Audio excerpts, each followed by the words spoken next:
Yeah, I think it's funny because like when I was never really goth growing up, but a lot of my friends were. Like I used to hang out with like a lot of my friends in high school were pretty goth and like listen to that kind of music and were really into that kind of subculture. So when I was writing the book, I was thinking of them in mind.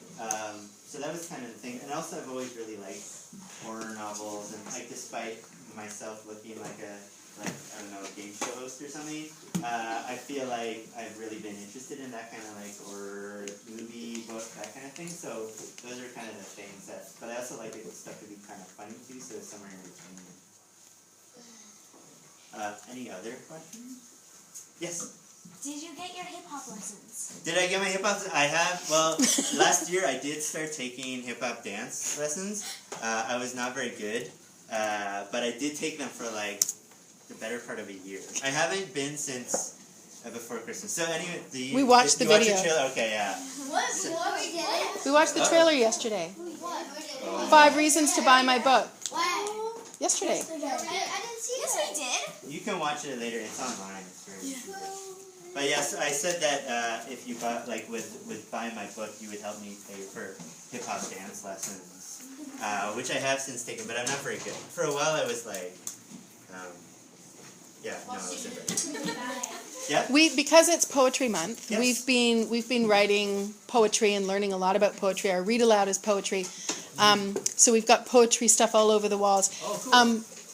What sort of writing devices are your favorites? Like on our anchor chart, we have onomatopoeia, repetition, alliteration, metaphor, simile, rhyming, humor, obviously. Yes, I do like humor. I like simile and metaphor a lot too. I use them a lot, and I try to use them in like really unusual ways. Like I try to use them in, I mean the thing about metaphors and similes is like they really work best when it's something that someone has never really said before, or someone hasn't really said often before. Because when you say like, oh my, the night was as black as a piece of coal or something like that, that's something that a lot of people have said before, or as black as sackcloth, or black as, I don't know. Yeah, black as a black cat. That's something that people have said before, so you try to think of something that's sort of unusual. So like I think there was a part in the first book where I was talking about how nervous October was, and I said that her heart was like a bird that had been trapped in a mailbox, which is like a weird image, but if you think about a bird that's been trapped in a mailbox, it would be flipping around and fluttering, right? So instead of saying like she had butterflies in her stomach, which is another metaphor, but is someone that people say all the time, right? So you're trying to think of stuff that's a bit unusual.